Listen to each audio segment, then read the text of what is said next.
السلام علیکم، welcome to our YouTube channel.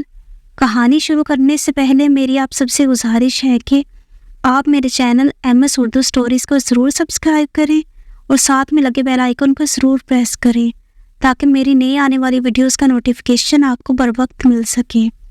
شکریہ۔ سلطان صلاح الدین ایوبی کے زمانے میں ایک یہودی عورت تھی جو اسلام پر ریسرچ کر رہی تھی۔ اس نے اسلام کے بارے میں بہت کچھ سیکھا، بہت کچھ پڑھا۔ ایک سوال جس کا جواب اسے کہیں سے نہ ملا تھا کہ آخر خنزیر کے گوشت میں ایسی کیا برائی ہے کہ اسلام سے کھانے سے منع کرتا ہے۔ صرف یہی بات تھی جو اس کو اسلام قبول کرنے سے روک رہی تھی۔ اپنے اس سوال کا جواب حاصل کرنے کے لیے وہ سلطان صلاح الدین ایوبی کے دربار میں پہنچ گئی اور عرض کیا، سلطان معظم، میں نے اسلام کے بارے میں بہت کچھ پڑھا ہے اور بہت کچھ سیکھا ہے، حتیٰ کہ میں اس جگہ پر آ کھڑی ہوں کہ اسلام قبول کر لوں، لیکن ایک بات ہے جو مجھے اسلام قبول کرنے سے روک رہی ہے، اور وہ بات یہ ہے کہ اسلام خنزیر کا گوشت کھانے سے کیوں منع کرتا ہے۔ اسلام نے جس چیز کے بارے میں منع کیا ہے وہاں اس کی دلیل ملی ہے، لیکن خنزیر کا گوشت حرام کرنے کی کیا وجہ ہے، اس بارے میں مجھے ابھی تک کوئی مضبوط دلیل نہیں ملی۔ میں نے بائبل کو پڑھا تو بائبل میں بھی خنزیر کا گوشت کھانے سے منع نہیں کیا گیا، لیکن اسلام کیوں منع کرتا ہے؟ آخر اس گوشت میں ایسی کیا خرابی ہے کہ اسلام اس کو کھانے سے منع کرتا ہے؟ سلطان صلاح الدین ایوبی نے اپنے ایک مشیر کو حکم دیا کہ بائبل کی وہ کتاب میرے پاس لے آؤ جو اپنی اصلی حالت میں موجود ہے۔ جب بائبل کی کتاب پیش کی تو سلطان نے وہ حوالہ تلاش کر کے اس یہودی عورت کو دکھایا جہاں لکھا ہوا تھا کہ خنزیر کا گوشت کھانا منع ہے۔ خاتون نے حیران ہو کر کہا کہ یہ کیا بات ہوئی، میرے پاس جو کتاب ہے اس میں تو لکھا ہوا ہے کہ خنزیر کا گوشت کھانا منع نہیں ہے۔ یہ سن کر سلطان نے جواب دیا، مجھے ترس آتا ہے تمہاری ان لکھاریوں پر جنہوں نے اپنی عیاشیوں کے لیے اس پاک کتاب کو اپنے لفظوں میں تبدیل کر دیا۔ تمہارے پاس جو بائبل ہے یہ اپنی اصلی حالت میں موجود نہیں ہے۔ ابھی تو میں نے صرف اس کتاب سے ثابت کیا ہے کہ خنزیر کا گوشت کھانا منع ہے، اب میں اسے سائنسی لحاظ سے بھی ثابت کروں گا۔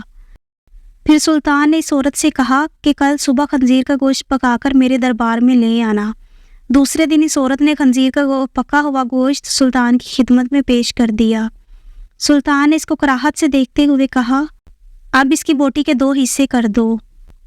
خاتون نے جب چھری سے بوٹی کے 2 حصے کیے تو درمیان میں سے گوشت کچا تھا۔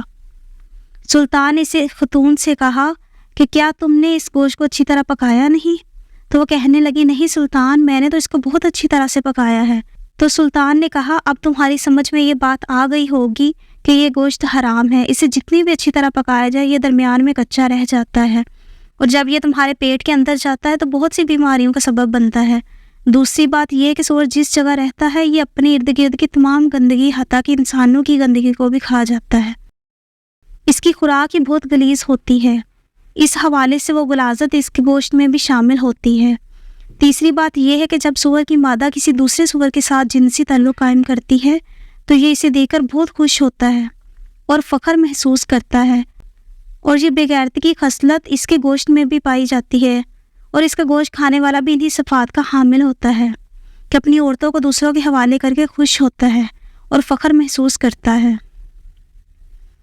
یہ واحد جانور ہے جس میں اتنی غلاظت اور بے شرمی بری ہوئی ہے۔ جب آپ ایسے جانور کا گوشت کھائیں گے جس کی بنیاد غلاظت سے بری ہوئی ہو تو اب وہ آپ کو کیا فائدہ دے گا؟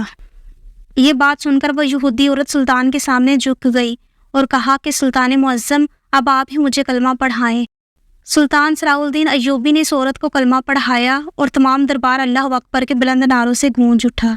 سبحان اللہ۔